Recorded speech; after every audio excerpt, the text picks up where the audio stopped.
Assalamualaikum warahmatullahi wabarakatuh. Waalaikumsalam warahmatullahi wabarakatuh. Alhamdulillah,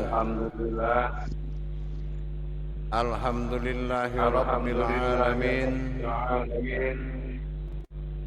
Assalatu wassalamu ala asrafil anbiya'i wal mursalin Sayyidina wa maulana Muhammadin Sallallahu alaihi wasallam. Ashhadu an la ilaha illallah wa ashhadu anna Muhammadar Rasulullah.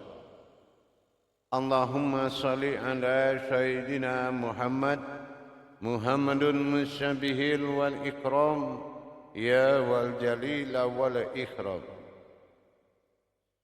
wa tahirin wal mujahidina amma ba'du ibadullah wa ittaqullah.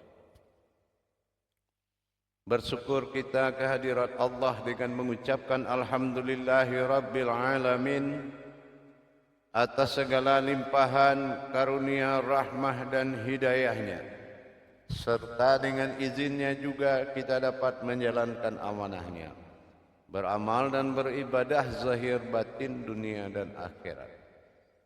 Bersalam kita takkan terlupakan, marilah sama-sama kita panjatkan, kita sampaikan kepada junjungan kita Nabi Allah Nabiul Akhirul Zaman Rasulullah Muhammad sallallahu alaihi wasallam. Atasnya kalimahnya kita kalamkan bersama-sama dengan membacakan Allahumma sholli ala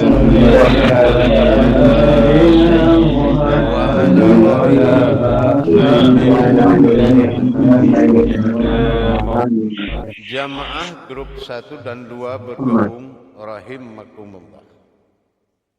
Di dalam kita melaksanakan pengenalan dan perjalanan rohani kita kepada Allah, ada hal yang wajib awal daripada Al-Quran yang wajib kita dalami, yaitu mengenal hakikat ketuhanan bernama Alif. Hakikat ketuhanan inilah yang akan dimunculkan bagi diri kita sampai pada titik pada sifat la maujudun illallah. Berkata tanpa melihat adalah takbur bagi Allah, dan berkata hanya melihat adalah mabrur.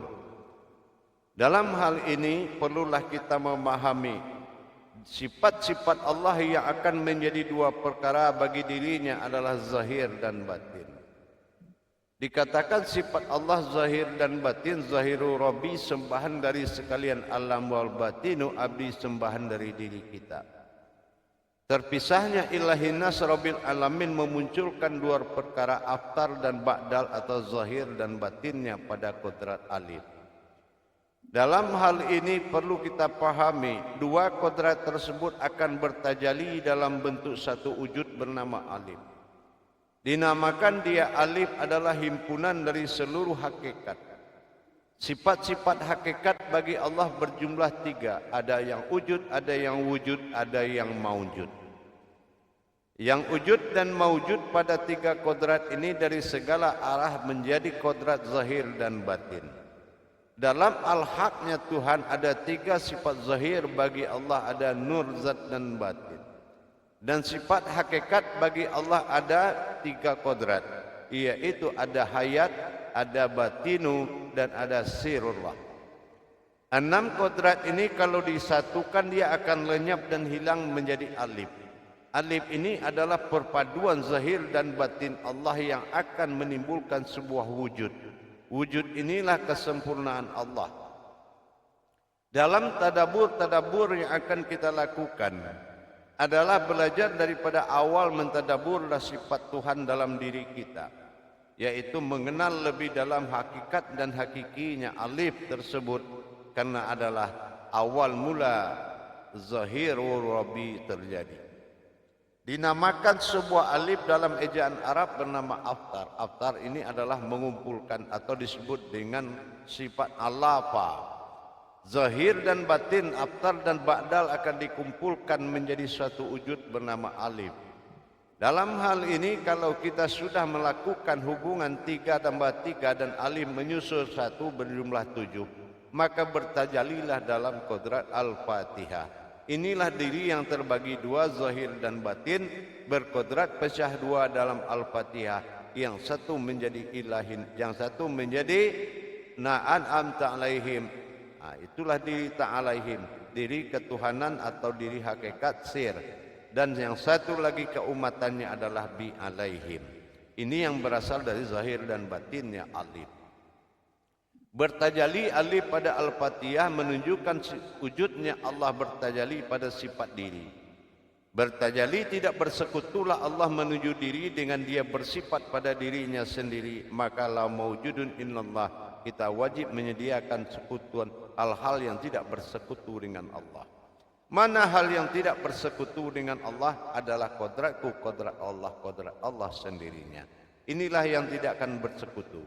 Dalam hal ini perlu kita memahami ke dalam asal usul untuk tahap awal ini mengenal, yaitu bagaimana sejarahnya sebuah garis lurus itu bernama alif. Bukan kita mempelajari bagaimana alif itu berdiri, tetapi bagaimana alif itu memiliki ujung lancip dan apa sejarahnya, dan bagaimana ujungnya bengkok di bawah menyatakan apa. Bukan hal ini yang akan dipelajari sekarang, tetapi yang akan menjadi pokok pelajaran adalah mengenal kenapa dia bernama alif dan kemana himpunannya. Baik jamaah sekalian, mari kita melihat kepada wujud belajar pada papan tulis yang disiapkan, dan jangan lupa men-screenshot yang sudah bisa melihat yang sudah ditulis, dan jangan lupa juga mencatat hal-hal yang penting karena pelajaran ini akan selalu bersambung terus. Demikian. Baik jamaah, apakah di layarmu sudah ada papan tulis? Sudah. Ya, sudah Bu ya. Ya, baik, perhatikan baik-baik jemaah. Saya akan menulis sebuah huruf yang mana huruf ini dikenal oleh semua umat. Ya. Ini dikenal oleh semua umat yang beragama Islam. Ini akan dikenal oleh mereka. Ya. Inilah yang sering disebut oleh umat Islam atau iman kita, disebut dengan sering menyebut kata alif. Nah ya, kata alif. Nah ini sering sekali dan bahkan hanya itu yang diketahui oleh orang namanya. Nah alif adalah asal dari al-lafa, ya.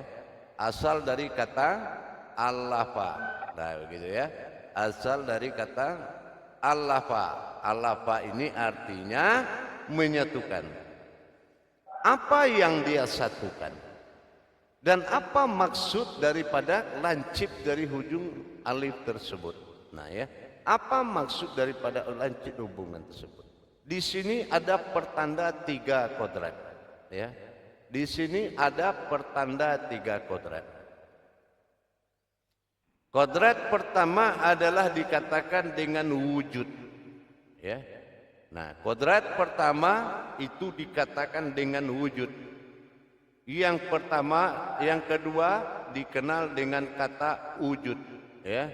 Nah, wujud itu yang kedua. Nah, yang ketiga dikenal dengan kata maujud, ya. Maujud. Nah, ini di dalamnya bernama alif karena ada 3 kodrat tersebut. Apa 3 kodrat tersebut? Nah, kita lihat. Yang di sini kita lihat akan dibagi 3. Kenapa dia bernama alif? Ya, kenapa dia bernama alif? Di sini ada 2 bagian. Yang pertama disebut dengan kodrat zahir, ya. Nah, disebut dengan kodrat zahir. Nah, yang kedua itu disebut dengan kodrat batin, ya, atau hakikat. Ya, disebut dengan kodrat batin atau hakikat. Nah ini zahir ini dikenal dengan kata aftar, ya, aftar. Nah aftar itu artinya nyata, atau tersurat. Nah, yang kedua kita pernah belajar disebut dengan badal. Badal ini adalah tersirat. Nah, apa golongan yang bersifat aftar? Zahir.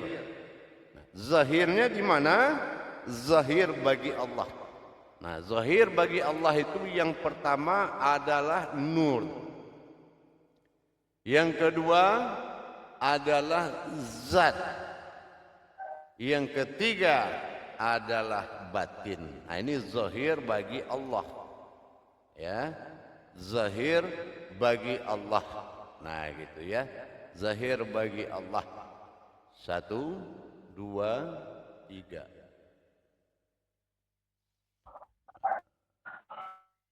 Yang kedua adalah batin bagi Allah atau hakikat. Ya, batin bagi Allah atau hakikat. Nah, mana batin bagi Allah? Yang pertama adalah hayat. Ya, yang pertama adalah hayat. Nah, ini ya. Yang pertama adalah hayat. Yang kedua batinu. Ya. Nah, yang sifatnya batinku, batinu. Nah, yang ketiga adalah sir, ya, atau kita sebut dengan rahasia.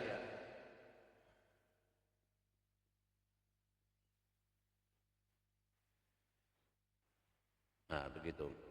Jadi setelah kita melihat kepada 3 pada sifat zahir aftar dan 3 pada sifat ba'dal, kalau ini dipertemukan, dia akan menghimpun menjadi satu. Nur, ya, nur ini dia akan bertemu dengan hayat. Nah, kalau nur bertemu dengan hayat artinya hidup. Hidup itu tidak kelihatan, lenyap. Ya. Nah, setiap yang bertemu itu lenyap. Nah, ini adalah awal mula jadi. Ini awal, ya. Ini adalah awal, ya. Nah, ini setiap yang bertemu itu akan lenyap, ya. Dia akan lenyap. Nah, lenyap inilah yang akan menjadi sebuah hayat. Karena ini adalah alam pak, alam batin. Tapi karena ada alif, karena dia alam batin tidak terlihat, maka dimunculkan alif kasroh i.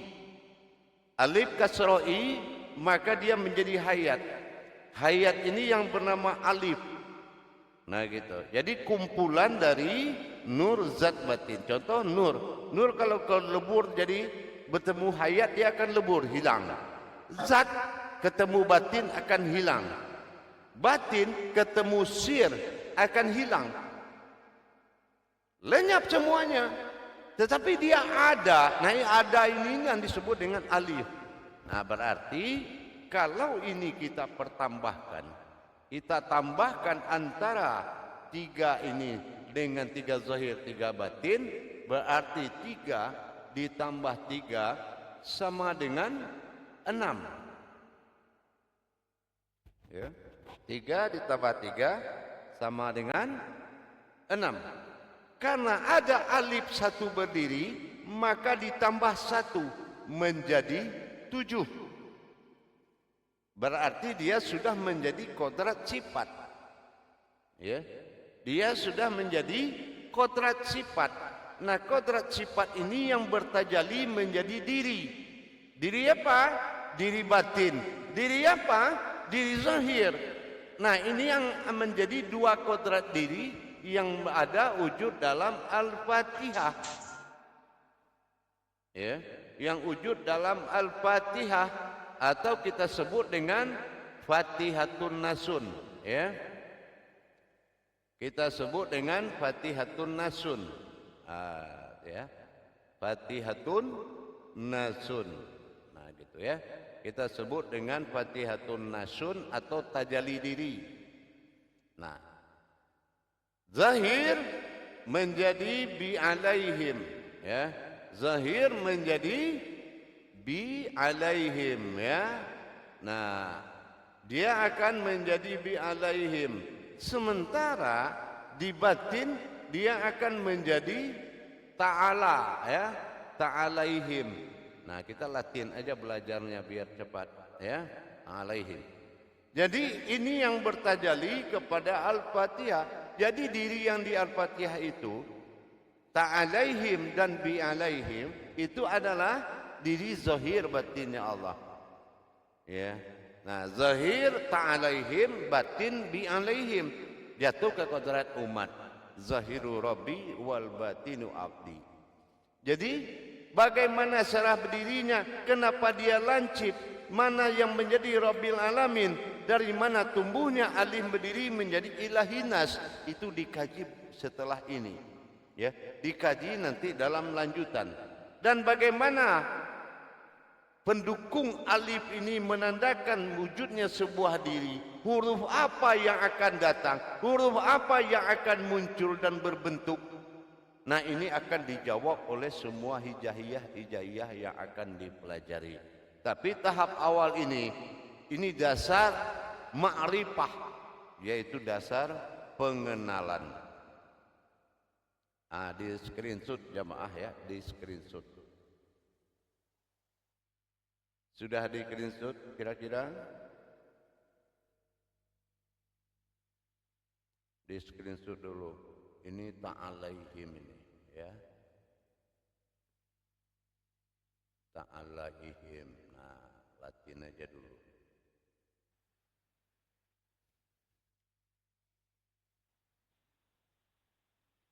Ini Fatihatun Nasun. Nah, ini yang Fatihatun Nasun. Ini yang tajalli batin tu Al-Fatihah namanya dalam ayat. Gitu. Nah, jadi kita mengenal tiga kodrat ini.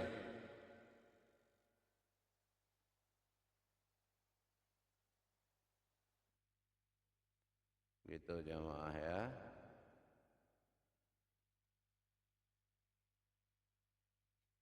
Jadi kalau kita sudah nanti belajar, ini awal ya. Ini awal. Nah, nanti ini tidak dikaji sekarang, cuma ini sebagai awal. Nanti akan menyebabkan bagaimana dia ilahinas, dia berdiri ke dalam dan menyebabkan bengkok ujungnya, dan bagaimana dia berdiri gitu menjadi Rabbil Alamin sehingga lancip ujungnya. Nah, ini juga akan menjadi suatu bahasan nanti. Dan tajalinya nanti ini menyimpulkan huruf-huruf lain dulu yang terlibat di dalamnya. Nah, sedang terlibat di sini ada huruf-huruf pendukungnya sebagai kodrat. Jadi Al-Quran, pembahasan jasad itu mengenai Al-Quran adalah huruf yang dikeluarkan. Tidak boleh hanya dalam bahasa tetapi ada wujudnya. Nah, begitu. Silakan dicatat dulu atau di screenshot.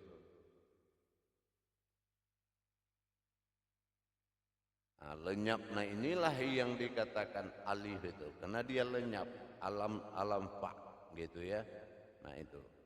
Jadi alam fa.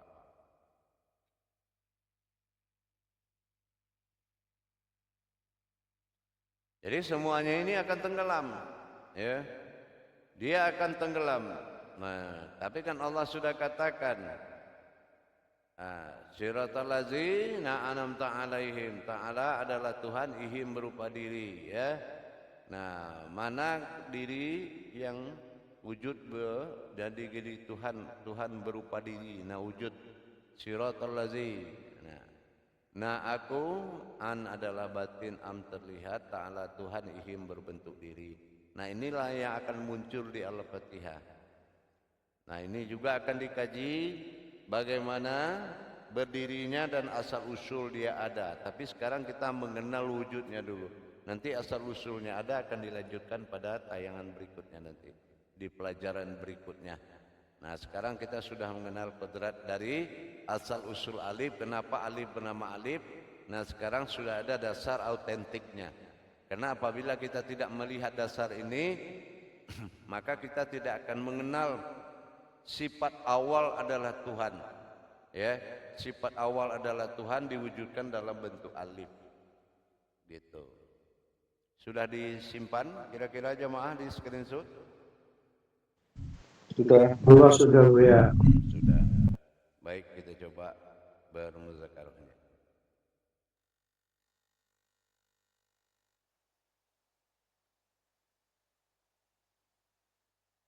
Baik jemaah semuanya. Baik kita lakukan muzakarah. Salu muzakaratun fil jami'ati rahimakumullah. La ilaha illallah. Silakan juru tablik menyampaikan amanah jemaahnya. Alhamdulillah, terima kasih. Ya. Insya Allah dia keluarga dalam keadaan sehat selalu. Insyaallah. Sekian sekalian. Assalamualaikum warahmatullahi wabarakatuh. Waalaikumsalam warahmatullahi warahmatullahi wabarakatuh.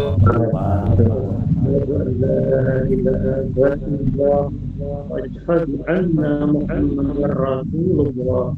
Allahumma sholli ala sayyidina Muhammad wa ala ali sayyidina Muhammad. Baik, bagi jemaah sekalian yang akan bertanya kepada Buya Mursyid kita dipersilakan mengangkat tangannya.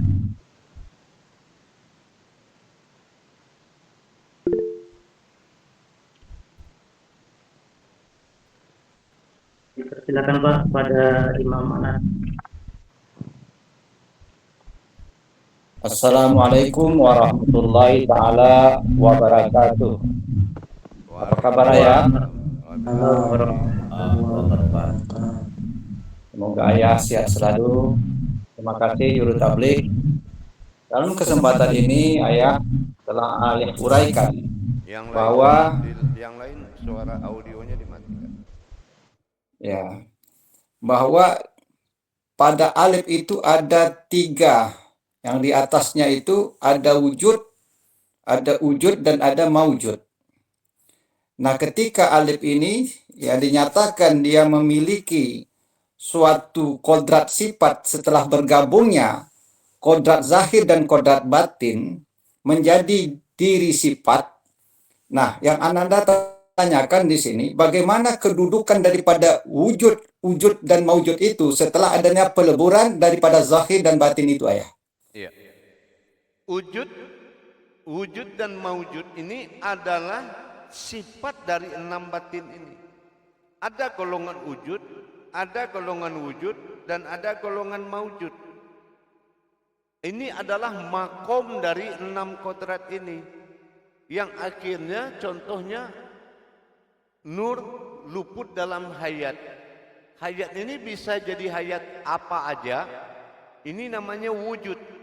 Nah itu contohnya. Jadi ini adalah makom dari sifat-sifat yang 6 ini tadi.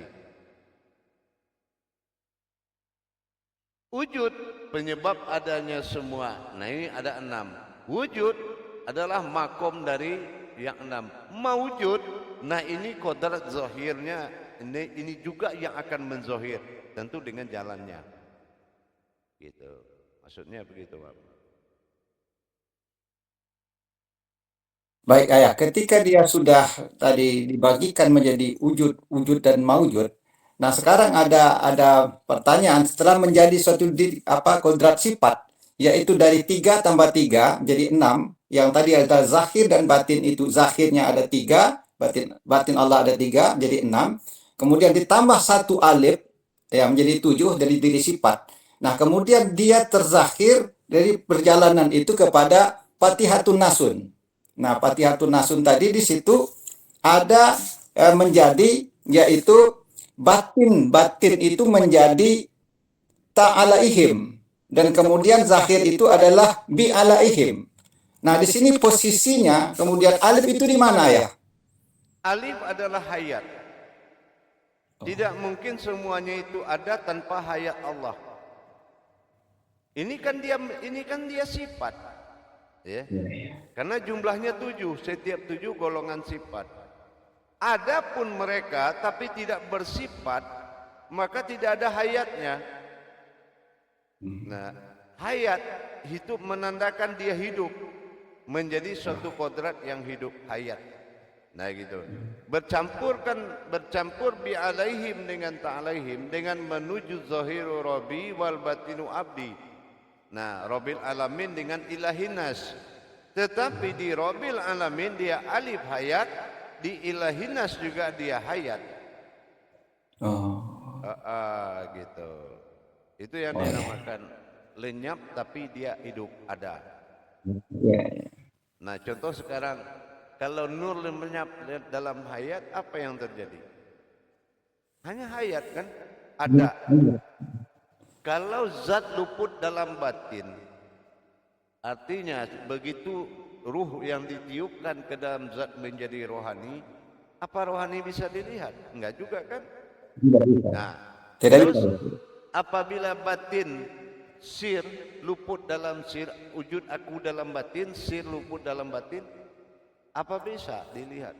Enggak juga kan? Tidak bisa. Nah, Ya. disatukan yang tidak terlihat itu yang bernama alif. Oh, ya, Atau ya. dikatakan alam batin, alam pak. Nah, cuma alifnya ini tidak dilihat, ya kan? Tidak bisa dituliskan. Cuma sudah berinduk seperti alif. Nah, gitu. Alam batin. Jadi kumpulan batin, alif itu kumpulan batin. Itu yang kita kenal. Dia satu tapi tiga, dia tiga tapi satu, kan gitu. Iya, iya. Alapa. Nah, insya Allah Pak. Iya. Masih ada? Ya, terima kasih banyak ya atas penjelasannya ya. Assalamualaikum warahmatullahi taala wabarakatuh. Waalaikumsalam warahmatullahi wabarakatuh. Lanjut kepada yang lain kalau ada yang dipertanyakan. Terima kasih pada Pak Anas. Assalamualaikum. Dan kemudian selanjutnya kepada Bapak Toirul, dipersilakan Pak. Baik, silakan. Assalamualaikum warahmatullahi wabarakatuh ya. Waalaikumsalam warahmatullahi wabarakatuh. Jadi dia ketiga tiap zahir itu ada tiga Bu ya. Dan batin itu ada tiga. Jadi dia ini akan bertemu satu-satu atau sebatang alif juga gitu ya. Terus juga apakah ini untuk tauhudun atau tauhudin? Itu ya tanya. Iya. Dia akan tetap menjadi satu, tauhudun, ya. Dia tetap menjadi satu, tapi setelah dia berzahir, maka zahir ini Rabbil Alamin dan akan jatuh menjadi tauhidin. Dan bagaimana dia jatuh kepada tauhudun setelah dia tetap pada diri batin. Nah, ini akan menjadi tauhudun. Contohnya apa? Allah katakan, tidak akan ada satu ekor semut pun menghargaimu kalau kamu belum menyembahku atau belum bertuhan kepada aku. Nah, artinya apa? Sembahan diri adalah Tuhan. Nah, ini yang dikatakan hakikat atau tersirat atau batin. Sembahan alam adalah diri. Nah, inilah zahir. Kalau dia sudah sembahan alam adalah diri, pasti dia tauhidin. Tapi kalau diri menyembah Tuhan, Tuhan sembahan diri, itu tauhudun. Nah, terbagi dia. Yang zahir jatuh ke alam iman, yang batin jatuh ke alam ilmu. Nah, gitu. Paham? Insya Allah. Nah, cuma nanti kan kita batasan pengenalan di sini, nanti ini akan menjadi satu, mungkin saja untuk kedepannya ini bisa jadi satu makom ilmu itu menelan 3 sampai 4 live, ya. Nah, ini jadi beda dengan sebelum kita masuk ke dalam tahap penyempurnaan. Ini namanya tahap penyempurnaan. Paham? Insya Allah. Baik, silakan. Masih ada pertanyaan?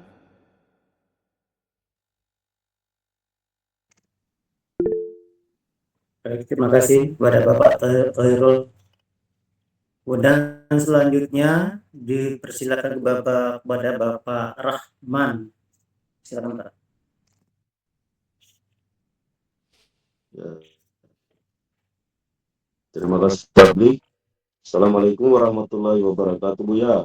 Waalaikumsalam warahmatullahi wabarakatuh. Iya, jadi mohon pencerahan Buya. Tadi telah dijelaskan bahwa alif ini adalah peleburan dari zahir batin yang kemudian menjadi diri sifat. Yang saya tanyakan Buya, bagaimana hubungannya dengan Al-Fatihah tadi Buya? Al-Fatihah itu adalah tajalinya. Jadi kalau tidak bertajali di Al-Fatihah, berarti kan belum jadi diri dia. Gitu. Dia setelah bertajali, baru dia menjadi diri. Kalau sekarang dia nggak bisa jadi diri, apa yang dijadikan diri seperti ini? Namanya aja usul ya kan, nggak ada bentuk orang, nggak ada bentuk alam, nggak ada apa-apa. Karena dia ini awal, gitu. Belum dia menobatkan ketuhanan dia. Cuma dia ada dengan segala sifatnya, inilah dasarnya. Jadi kalau kita melihat Al-Quran, ya kenapa alif itu awal? Karena dinobatkan Allah itu adalah awal yang tak berakhir. Gitu kan? Paham kira-kira? Ya, insyaallah Buya, terima kasih. Assalamualaikum warahmatullahi wabarakatuh Buya. Waalaikumsalam warahmatullahi wabarakatuh. Terima kasih kepada Bapak Abdurrahman, dan kepada selanjutnya dipersilakan kepada Bapak Ansim. Insyaallah, terima kasih Juru Tablik. Bismillahirrahmanirrahim. Assalamualaikum warahmatullahi wabarakatuh, Buya. Waalaikumsalam. Gitu ya, ini saya mau minta lagi penjelasannya ini. Ya, ini ini ketiga menjadi 6. Jadi salah satu jadi 7 itu dari mana Buya? Saya belum terlalu paham Buya. Mohon penjelasannya. Baik. 3 ditambah 3 sifat menjadi 6. 3 kodrat menjadi 6. Dikumpulkan 6 menjadi 1, namanya alif, berarti jumlahnya 7. Karena ada alif namanya 1. Nah gitu. Jadi kalau dia 7 berarti sifat-sifat itu adalah Al-Fatihah. Nah, yang dari zahir menjadi umat, kodrat umat, dan dari batin menjadi kodrat Tuhan. Nah gitu. Nah itu yang kodrat Tuhan ta'alaihim, dan kodrat umat bi alaihim. Nah itu. Jadi dia menjadi 7 itu menjadi kodrat sifat. Gitu.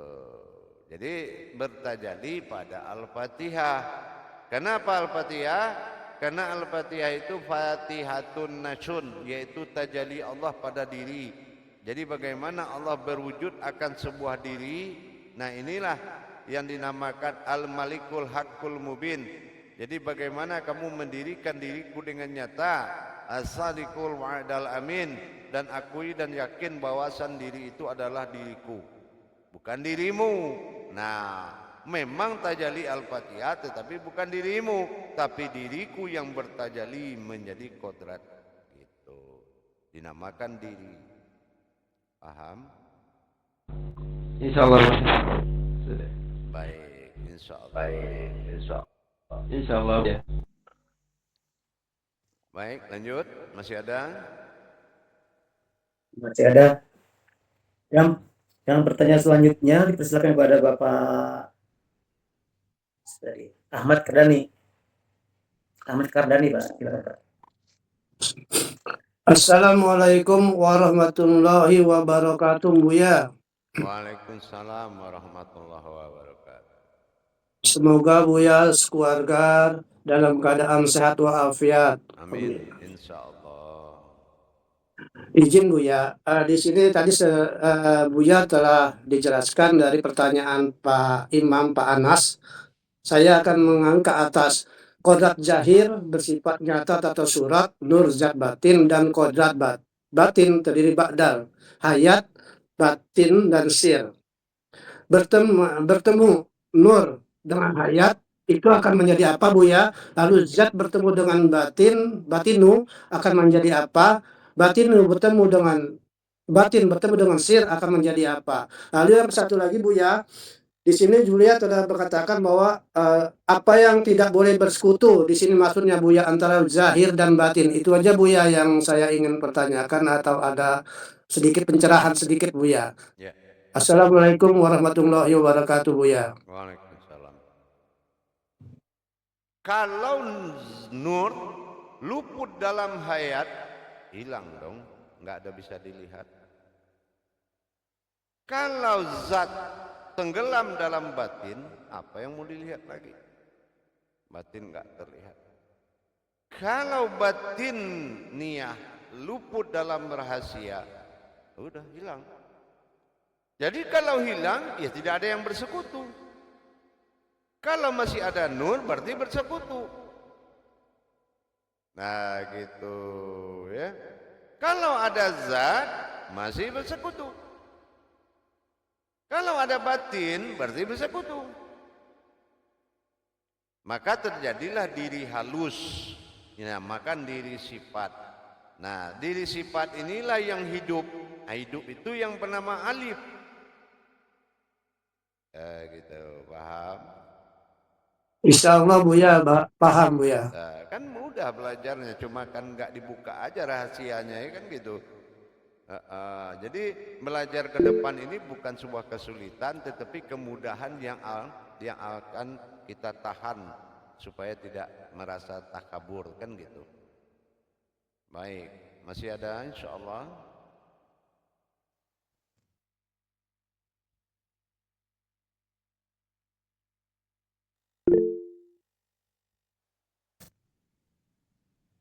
Pada Bapak Lalu Muhyiddin, persilakan Pak. Assalamualaikum warahmatullahi wabarakatuh Buya. Waalaikumsalam warahmatullahi wabarakatuh. Yang saya ingin tahu tentang makna alif itu kenapa harus lancip dan kenapa harus bengkok? Seperti Buya berkalam tadi, supaya dijelaskan lagi kenapa bisa lancip dan kenapa bisa bengkok gitu. Cuma itu. Ya, sebetulnya dari awal saya sudah sampaikan, itu tidak boleh dibahas saat ini, kan gitu. Kenapa? Kalau dia menuju Rabbil Alamin pada zahirnya, dia akan menuju ke atas untuk di permukaan alam. Nah, jadi adalah tajalinya, lancip itu. Dan kenapa dia bengkok? Kenapa dia menuju sebuah kekuatan yang mana dia harus menjadi Tuhan bagian sekalian umat. Begitu. Dia naik akan menuju Tuhan sekalian alam. Jadi itu tidak dibahas sekarang, cuma pengenalan ma'rifahnya sampai di sini. Itu. Ya, terima kasih Buya. Insyaallah. Ya, Assalamualaikum warahmatullahi wabarakatuh. Waalaikumsalam warahmatullahi wabarakatuh. Terima kasih Bapak Lalu Muhyiddin. Tadi ada Bapak Hamsin ya, angkat tangan lagi. Silakan Pak. Assalamualaikum warahmatullahi wabarakatuh Buya. Mau bertanya begitu Buya. Tadi ada berarti ini menuju Sadiqo Ba'dal Amin ini berarti ya sekarang ini mau menuju ke dua kontras lagi Bu ya. Gimana? Ini akan panjang. Saya bilang ini 4 live tidak akan cukup untuk menayangkan ini. Oh iya. Jadi masih banyak huruf lain yang akan menyatakan kebenaran alif ini. Iya Bu ya, insyaallah. Terima kasih Bu ya. Yang penting sabar belajarnya gitu ya. Jadikanlah satu titik itu satu laut. Apabila kamu bersyukur kepadaku yang kecil, maka akan kutambah dengan nikmat besar, kata Allah. Kan gitu. Dan apabila engkau bersyukur dengan nikmat besar, maka akan kuberikan lebih dari apa yang telah kau inginkan. Kan gitu. Nah, jadi insya Allah mudah-mudahan ini akan bisa kita pelajari. Dan kedepannya Insya Allah Bu ya, kasih. pokoknya gambar ini jangan sampai hilang. Jadi harus benar-benar dikuasai. Alhamdulillah. Jadi alhamdulillah jamaah, nanti kita bertemu dalam 10 menit lagi. Insyaallah saya harus pamit dulu, nanti kembali lagi. Assalamualaikum warahmatullahi wabarakatuh. Waalaikumsalam. Waalaikumsalam.